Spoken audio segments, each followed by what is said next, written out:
So let's get going. So folks, we are really pleased to be joined by Eric Lund, who's owner-operator of Esnagami Wildereness Lodge. And I'm going to let him tell you about his company. But just as a reminder, if you have questions that you want us to address, if you just type them into the comment section below, you're watching this on your smartphone or your desktop, just type them into the comments and we'll do our very best to read them.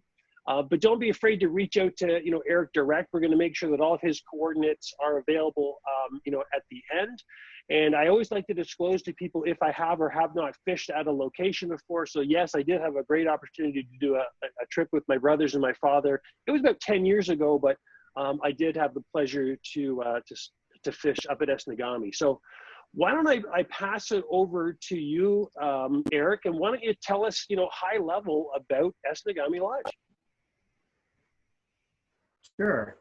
Well, I guess what we'll do is start a little bit on, and I know a lot of people watching know well, and we have many guests. And thank you. I just want to, before I get started, send a little shout out to a lot of the guests that you've mentioned, and many others that are watching. How we appreciate all the years of camaraderie and joining us, and it's an incredible place where you can kind of disengage a little bit from real life, and you get a chance to see people as they really are. And we've met only great folks up there. So that's the one real unique thing about going to a place like this. I think there's time and a pace of life where you can actually kind of get back to a little bit of getting to know people face to face, and spending time with friends and family. And it's definitely something. I'm going to say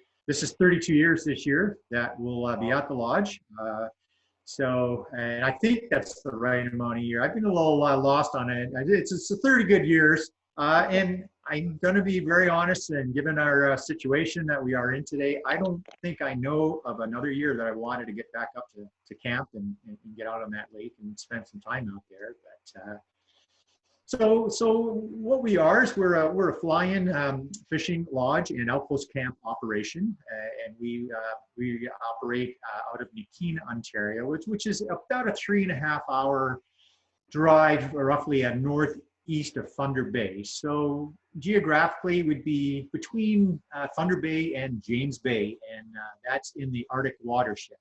So, and what that means is our lakes and rivers flow north, and as a result, it's a unique watershed where the fishing becomes a little less seasonal, because the water, there's only about 5 months of the year that there is an ice on the lake up there. So, when we get up and running, you can get into some very steady fishing right from start, right through to finish, which is late May, typically right to early September. And so we fly out of Thunder Bay, out of Nikina, Ontario, float plane, and we fly. It's a roughly about a 15-minute flight or so, and then you fly right to the lodge. In Nikina, there's a great place to park your vehicle. The folks at Nikina Air do a great job running the base there and providing the transport into the lodge. And then once you get to camp, we meet you right at the dock, and normally there's lots of shakes and hugs and that going on, as we mostly welcome regular guests coming back. So that's always something we look forward to. Absolutely. Yeah. So I think what we got on the screen right here is actually that, right? People arriving at your camp. Yes, absolutely. So you can see, aside from our staff down there, there's also some canine support. And so many of you know River, and then of course we have a new young pup. Well, Riley, our little wiener dog, that also joins in. So thus starts the beginning of your adventure, so to speak. Great. So, if I remember, one of the things that I was impressed with, Eric, is, you're really excited about, going on the trip, and then, the plane ride itself is an experience in itself, regardless of how long it is. You land, and what I was amazed with was how quickly your team, jumped into action to make us feel welcome, and, get the gear, right up and out of the cabin.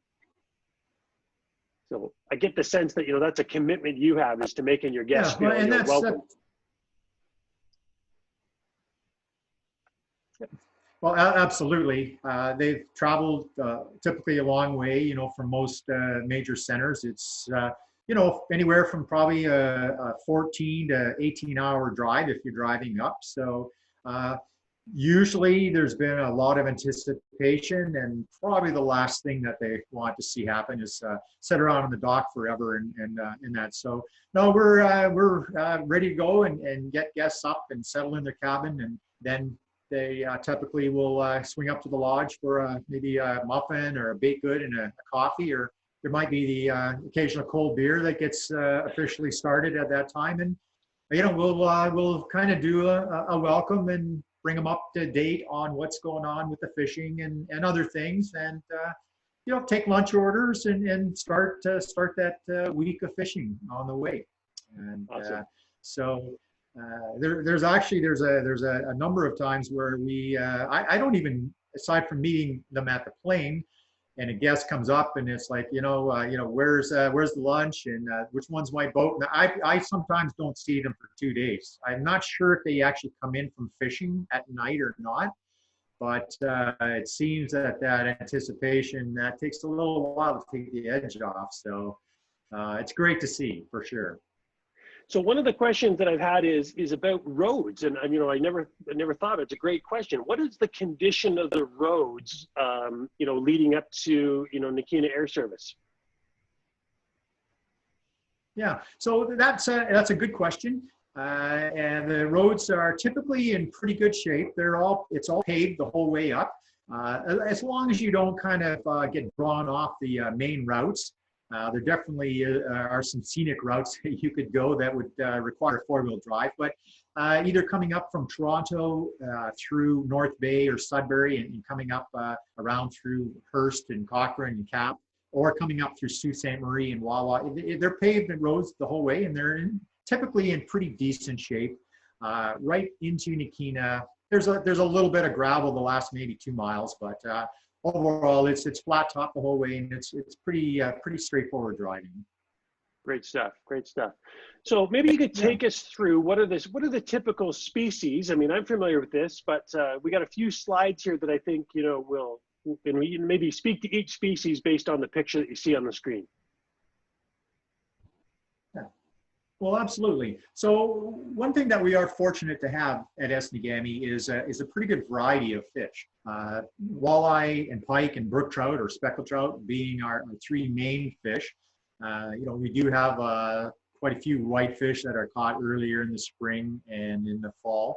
But overall, majority of guests are going for pike and walleye and speckled trout. So there are for walleye and pike fishing, again, as I mentioned, as far north as we are, and being a spring-fed, pretty typically cooler body of water, the timing is a little less critical on fishing for them.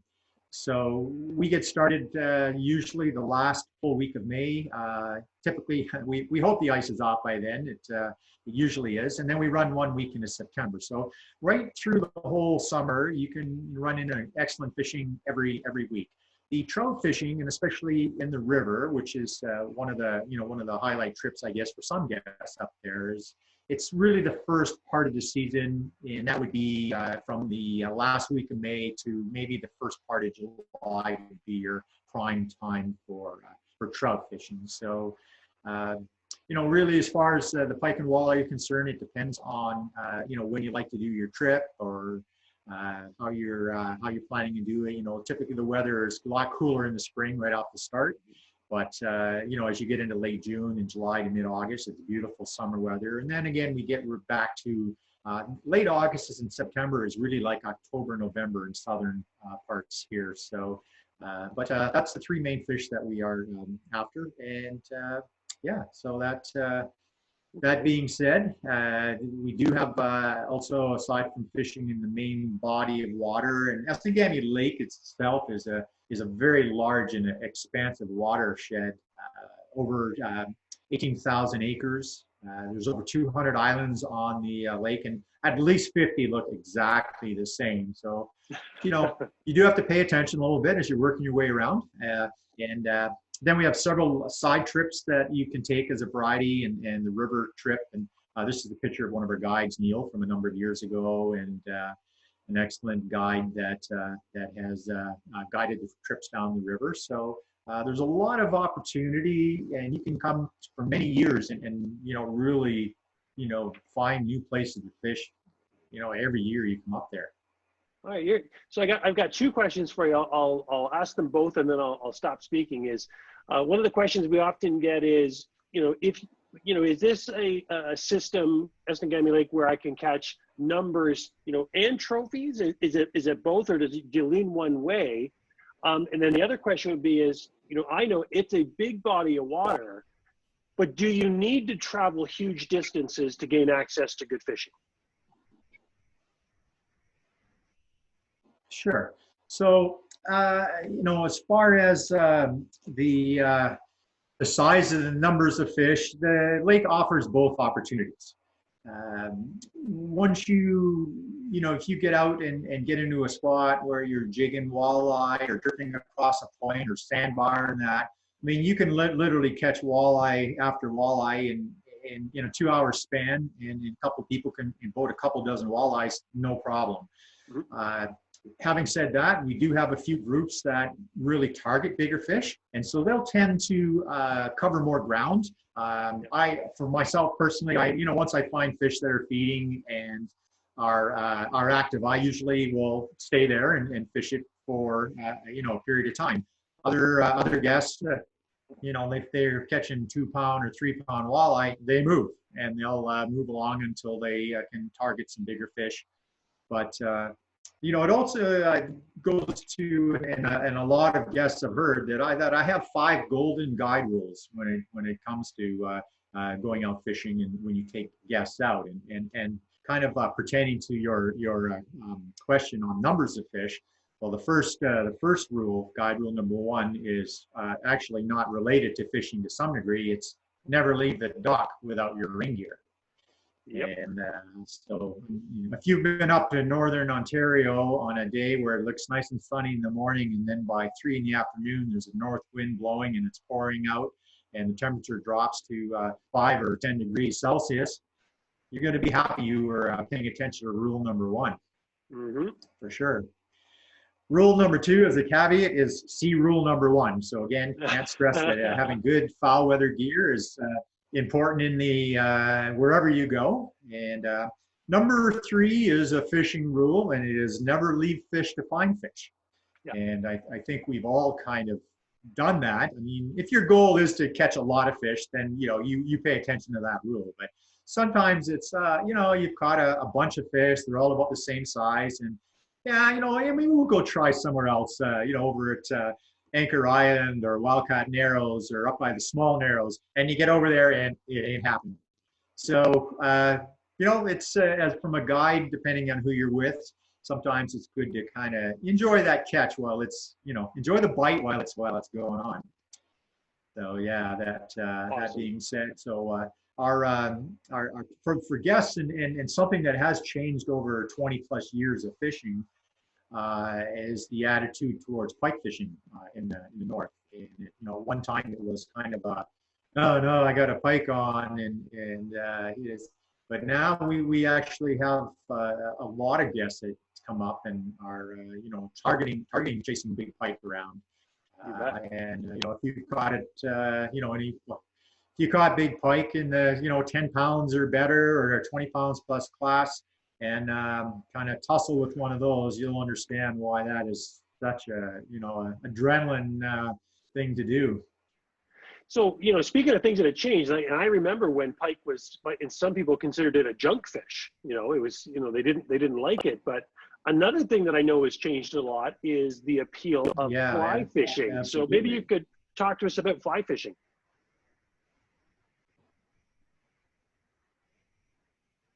Yeah, and so ever evolving, and learning how to produce fish is definitely something I think that should be driving most lodge owners. And we had a number of years ago, I had a couple of guys up in the spring early while we typically will sight fish for pike in the shallows, and they outfished everybody with a fly rod. I mean, it was like, okay, you've got my attention. What is this here? So I started to do some fly fishing myself, and just to see exactly what's this all about here. And because from really, fly fishing or spin fishing, it's just another tool and a way to catch fish. And if you can provide that opportunity, why not? So it took a number of years to really figure it out. From the type of fishing rods to use, the line weight, the type of flies that work best in the spring, the summer, the fall, fishing under windy conditions or quiet conditions, and different levels of the water column. And probably about 6 or 7 years after kind of starting that, I had this gentleman come up, Colin McCune from the New Fly Fisher, and we definitely put the theory that Esnagami is a decent place to go fly fishing to test. And I think at this point in time, that was about a 41 or something. That was Colin's nicest one. So yeah, it's definitely becoming very popular overall. And we're thrilled to have fly fishing or spin fishing guests at the same time. It really, but it is a neat way and unique way to go, and hooking into a big pike on a fly rod is a very very cool experience. Yeah. Actually, most people can do it if you own a truck. Just get a fly rod and hook up the fly line to the bumper, and then have someone drive away as fast as they can. That's what hooking into a big pike on a fly rod is like. Oh man. So listen, I know that you've got a dedicated section specifically for fly fishing, and we've got the URL there up on the screen. So flyfishingesnagami.com, and there's a lot more information, about fly fishing up there. So that's not to say that, spin fishing, spin casting is not, very popular, but for those people that are watching that, really are fly anglers, or they're interested in that, that's a nice resource for them to go to. Yeah, absolutely. It does. There's a lot more in that website that you can dig down into the pages and articles and so on and so forth. We have a lot of some television shows that we've had done in the past on there. So yeah, it's a good resource for even if you're not coming to Esnagami, to actually get some information on fly fishing techniques and tackle and that kind of thing. So yeah. So I want to move on here. And I think, this is where you were just wanted to kind of just talk about the overall quality, of the fishing, regardless of the time of the year. This is a unique year, Eric. I think that, we're in a different environment. Like you said, you're chomping at the bits to get up there and go fishing. And I know lots of people are chomping to go up fishing, but I know that this year might be unique, that some of your traditionally weeks that weren't available might be available. So yeah. Maybe you could talk about that. Sure, absolutely. So yes, what we're finding out is, and what's happening, and we're not sure what's going to be with. We're still getting some layers of the economy being revealed every week, but we feel that we're going to be able to be up and running, hopefully by into the first week or so of June. So. Typically we turn the new year and we're about 90% booked for our season. So a lot of times, there's several weeks that we just haven't had any new guests in for years and years. And so there's a few spots this year because of current situation that people haven't been able to or make their trip. So we do actually have some availability in the middle of June, second, third week of June, that kind of thing. That being said, the photos that you see now are three very nice size fish, obviously, and that one with Sue and myself is a Betty Lake pike, actually. But one thing that we have done over the years, and I have to kind of send a little thank you out to many of our guests, is we've had a very proactive fish management catch and release program since we've owned Esnagami Lodge, which is going on a little over 30 years now. So with a little bit of work in the early years, talking with a local biologist with the M&R, and just kind of seeing what was happening, we kind of came up with uh, an idea and a size to look at trying to develop, enhance, and maintain a quality trophy fishery. And so what that was, and back 25, 30 years ago, the limit of those six walleye, six northern, and five speckled trout or brook trout. So, there was a lot of large fish being taken out. So Yeah. we picked a number of 24 inches for the walleye and 30 inches for the northern to have as a release fish. So basically this is a mature spawner. It's a fish that far north is probably about 8 or 9 years old. Now, because of the short growing season that up there, these fish will live over 20 years. Most walleye and pike will live over 20 to 25 plus years. So the problem with removing too many large spawning fish is you can actually eliminate year classes and really put a dent on your population. So having a proactive catch and release program, you still get a chance to catch these gorgeous fish and get a nice picture and release it. And then so a walleye, for example, will spawn upwards to 100,000 eggs a year. So fish that is 24 inches is maybe 8 to 9 years old. And so that one fish released that year will spawn 100,000 eggs for the next 15 years. Like year after year, that same fish.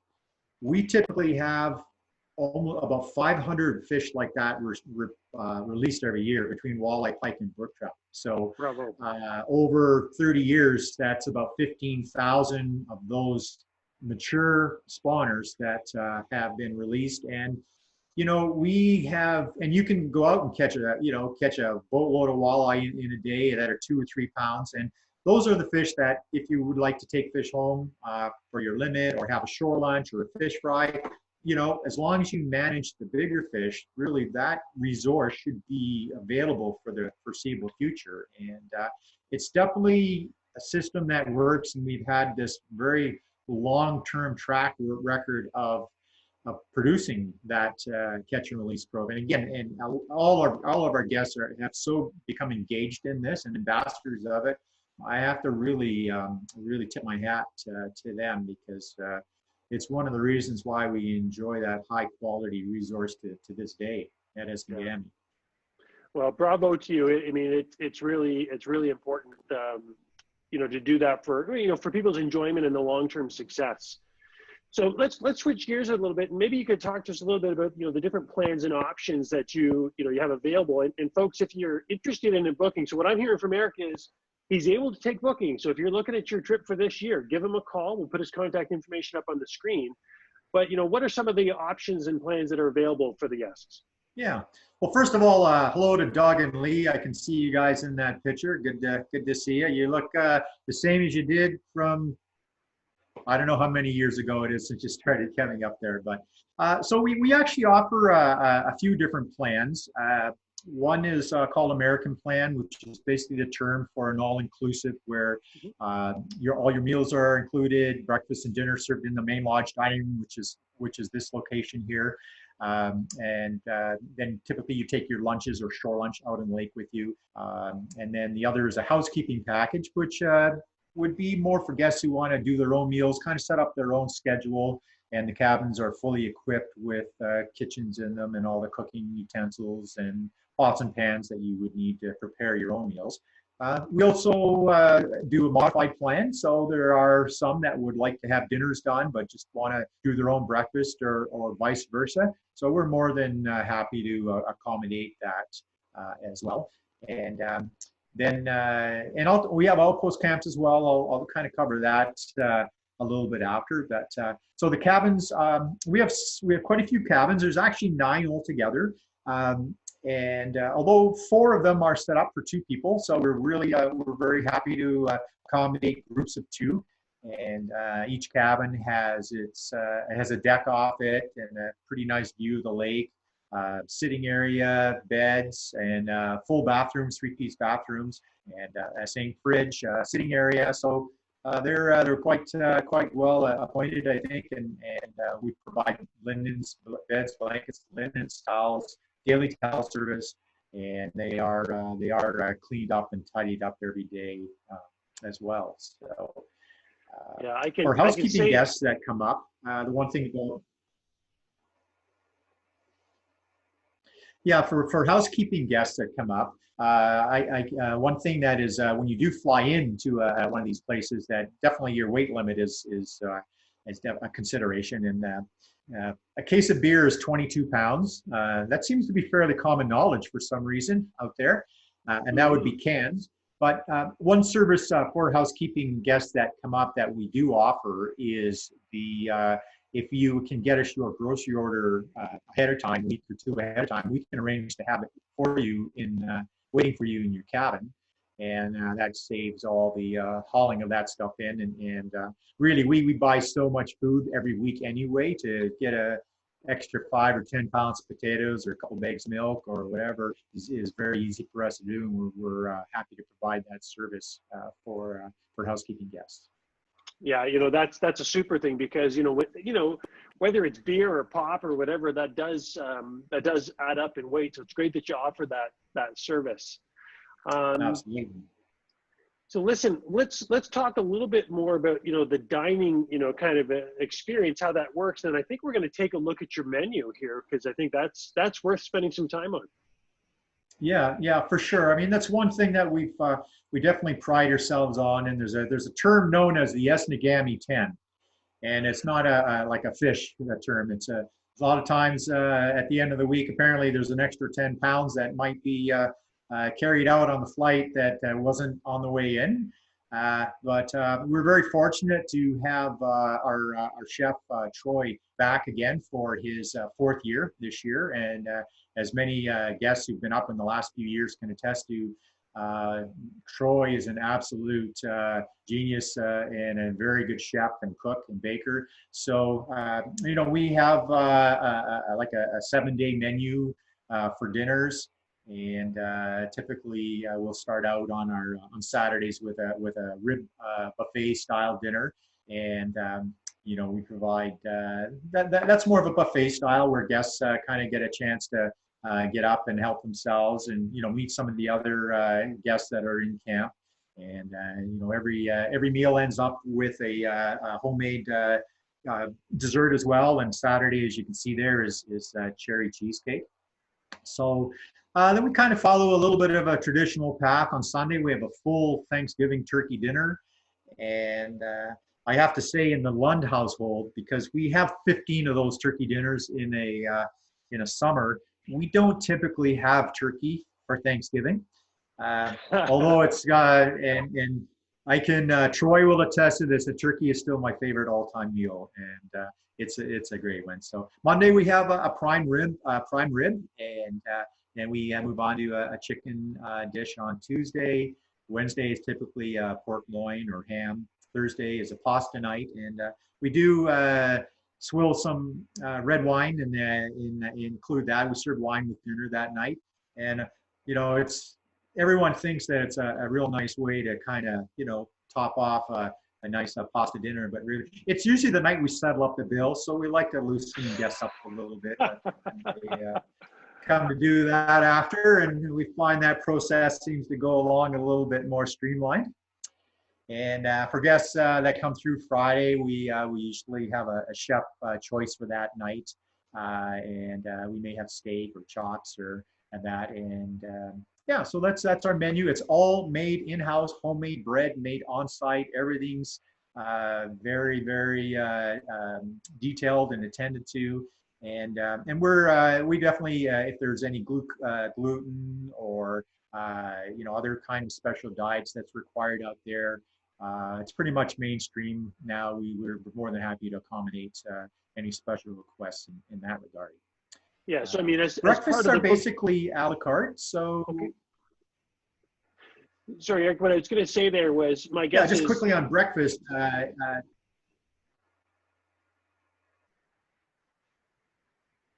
Yeah, go ahead, Scott. So I was going to say, when it comes to the dietary requirements, if somebody does have something, they shouldn't be uncomfortable reaching out and asking and sharing that with you, because you're prepared and comfortable to deal with those needs. Yeah, well, absolutely. And we usually check in now with groups. I mean, many of our 85% of our guests are regulars. And so we come to learn, what works for them over the years. And but no, we're more than happy, and we can have pretty much anything in place with a little bit of advance notice. So yeah, definitely.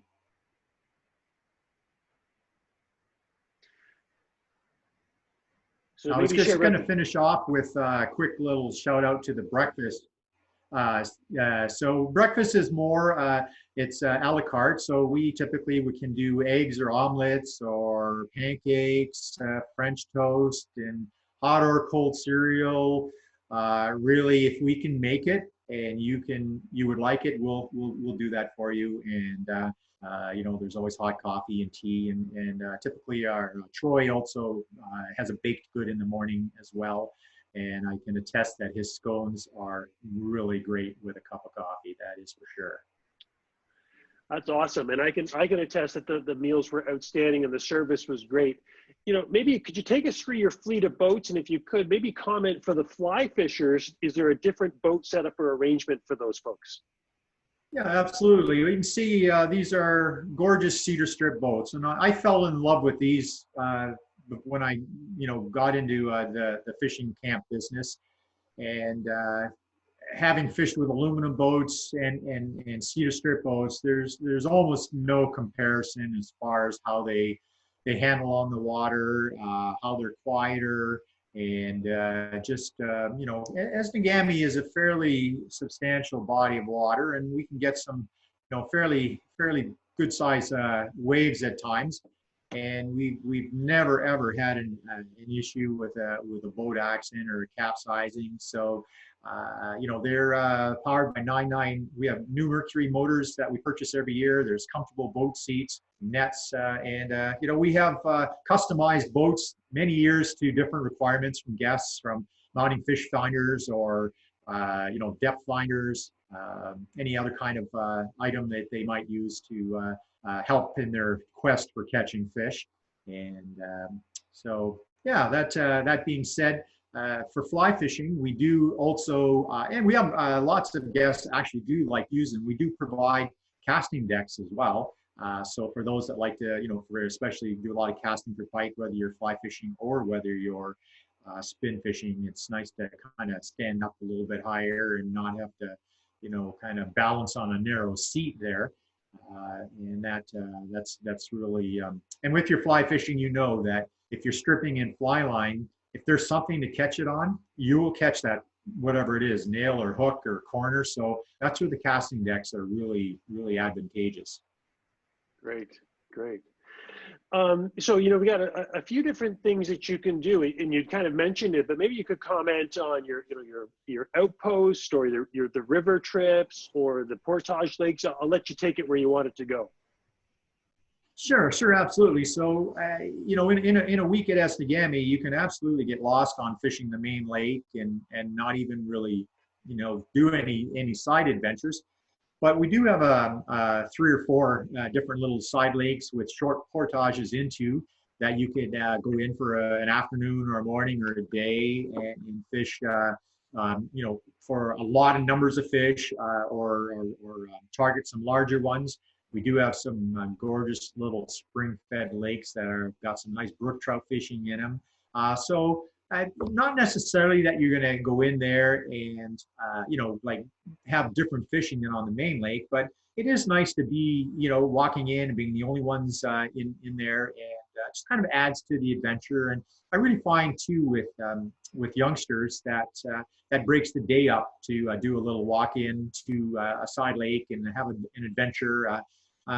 Because, ultimately, I guess I have to admit, I talk about the fishing probably more than I should, but just being up there, if you're into photography, and we have many phenomenally gorgeous pictures that guests have taken over the years. The wildlife there, we have our wolves up there. There's lots of caribou, moose, bear. So there's a lot more, and you definitely have to look up and kind of see around you and not always focus just so much on the fishing. And some of these side trips, are the opportunity to do that. So the way we have sign up sheets, and basically it's quite easy. When you get to camp, you can sign up and pick a day or half a day and do one of the side adventures. Will provide lots of information on where to go and how to fish them and that. The Esnagami River trip is a very, very unique one-day adventure for the most part. And it is a trip where we run down the Esnagami River, which means it's flowing up to Hudson Bay or James Bay. So it's a little confusing. You're running downriver, but you're going up. And it's a full day trip, and you tend to cover a fair bit of ground, anywhere from 10 to 15 miles down the river in a day and back. And you are fishing for some beautiful sized brook trout and hordes of walleye in the river. And there's some decent pike fishing down there too. But it's a really incredible one-day adventure that is we pretty much, when the prime time is on, we're running them almost every day. We just take 2 guests a day down the river. Great. And things like that, Eric, do you book those in advance, or can they talk about it while they're up there? Yeah, well, for the river trip, it tends to get booked up well in advance. So I'm going to say 6 months, 4 to 6 months. Probably the majority of the river trips are taken up. And that's one thing that this year is really unique, as it has freed up a number of days that during prime time we can do this river trip and run it. So that's kind of a real change that we've never seen before. Awesome. Maybe we can spend some time, talking about shore lunch, and maybe from the perspective of if you were on the American plan and wanted to do your own shore lunch, and maybe you could talk about your group shore lunch. Yeah, sure. So for lunch options, there are 2, shore lunch being one, where you would go, and we would pack you a complete shore lunch kit with the potatoes and beans, bread, flour mixture, and you basically provide the fish to do a traditional shore lunch. If you have a guide out, that's one of their specialties. Is the guides will do a really great lunch for you. And then the other option, if you don't want to do shore lunch, one day we do an option of taking sandwich lunch out, and so we take those orders in the main lodge typically the night before. And then one day a week, we really enjoy doing a group shore lunch, and it's an opportunity where we'll pick a spot on the lake, and whether you're on the American plan or housekeeping, we'll gather at a spot, and we will do a real big cookout for that. So it's a great time to come in and have someone else flip the fish and do the beans and beer batter, onion rings, pan-fried rice. And so it's and aside from that, the camaraderie and the chance to connect with other guests and that, kind of brag on the fishing of the day or get some extra hints in that. It's a nice opportunity to kind of take a step back, enjoy some really good food, and talk with some other guests and people that are there. Yeah, I know from my own experience, it was one of the highlights. So I think we're probably coming in close to the end here. Maybe you could talk about the main lodge and what are the options or facilities that you offer there. Yeah, so this is just a shot of one portion of the main lodge where we have satellite TV, and for those who want to catch the Blue Jays or the Raptors on another championship run, or the Leafs, should they ever make it past a couple of playoff series. Just overall, if it's a rainy day, or maybe not everybody wants to go out fishing at night, maybe wants to watch a movie. This is an area where you can come in and watch TV. We have Wi-Fi there, so you can check your updates and send us pictures of the big fish of the day as well, which is kind of interesting. And I've told this story before. One time before we had internet and that, if someone had a good day and there was a 40+ inch fish that came in, it was a little bit of a buzz on the dock as the news traveled kind of up the trail, and then usually I would hear of it in the main lodge, and we'd cheer and hear the experience of catching a fish of a lifetime. Was well, maybe 3 or 4 years ago, I'm working in the office, which is right next to the dining room, and I get an email, and so I open it up, and there's a picture of a guy holding a giant northern, and I just hear from the background, "Hey Eric, did you get that?" And I went, "Really? You're 10 feet away from me, around the corner," but such is the world that we live in today. The great thing about it is you get this real, instant, awesome picture, and we have a trophy catcher release picture board that we like to put picture in everyone's nice catches up on. So, but if you have to do some work if you have to do some work, you can always in the morning or whenever catch up on emails or contact anybody that you have to catch up with in that. So that technology is available in the lodge. We also have a store, a pretty good tackle store. There's Esnagami sportswear, and you can buy beverages, snacks, and stuff as well to supplement that. So now there's a pretty rough-looking crew on the left there. And so you said, Scott, that was about 10 years ago that you guys were in? Yeah, it was. That's my dad on the far side sitting by the window. He was 70, and he just celebrated his 80th. So, and doing well.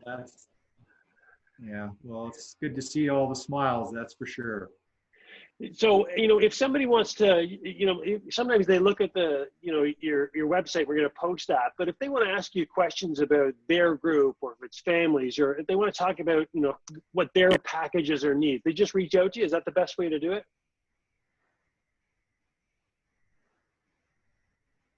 Yeah, absolutely. So, we're not a real large operation. We typically have probably around 25 to 30 guests in camp a week. So we pride ourselves on being able to meet the needs and hopefully expectations of every guest that comes up. And there are different, groups and dynamics that we have a lot of couples that come up, as well as, father and son or adult and youth groups. Buddies that come up on their fishing trip, and fly fishing. So really, we're eager to accommodate, and it's very easy for us to streamline any packages or any special requests, and it's what we do. Really, it's not an issue at all. We're happy to try to put the best thing forward, and there's something that I've always tried to, and funny, I won't see a lot of guests for a year, but after being up there for a bit, it'll be like we were just standing there the year before, and just telling fish stories or catching up on families or events and that kind of thing. But I've always tried to figure out what is it about being at the lodge, and just it seems to be a great relaxed atmosphere. And I think that the common ground is that we're sharing an experience that everyone, enjoys fishing maybe to a certain level of that, but it's kind of a common thread that binds us, and it's something you'd like to share. You like to, share your story, or as a guide. There's nothing better than having someone catch a fish of a lifetime, and you're, at the back of the boat and helping that to happen. So, it's the experiences and the time spent. That's what it's all about. I really believe. I agree.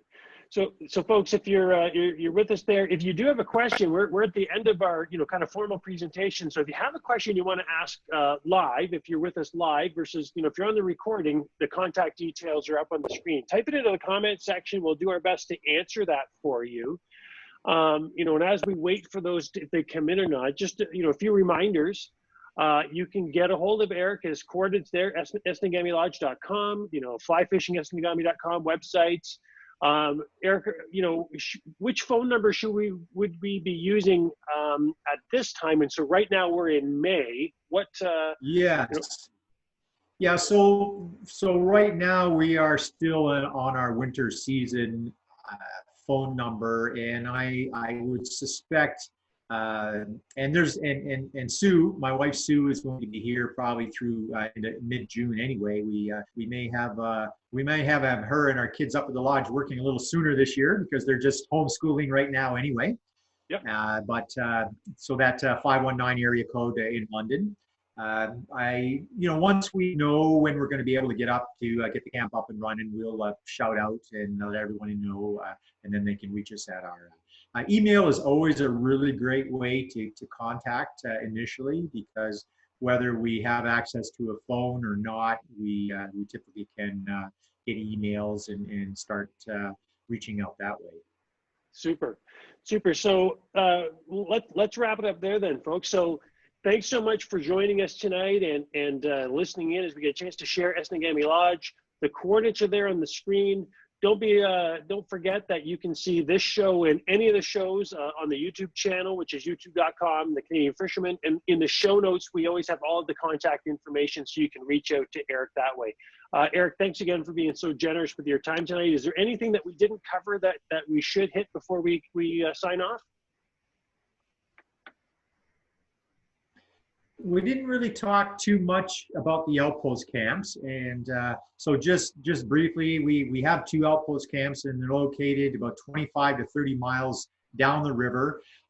So they are more for the groups that want to be out, do their own thing. There's pike, walleye, and brook trout on the river camps, and they're more of a rustic destination. And there's a lot of information also on our website pertaining to the outpost camps. Other than that, hopefully we've given a good description of what Esnagami is, and hopefully we'll look forward to seeing you up there this summer.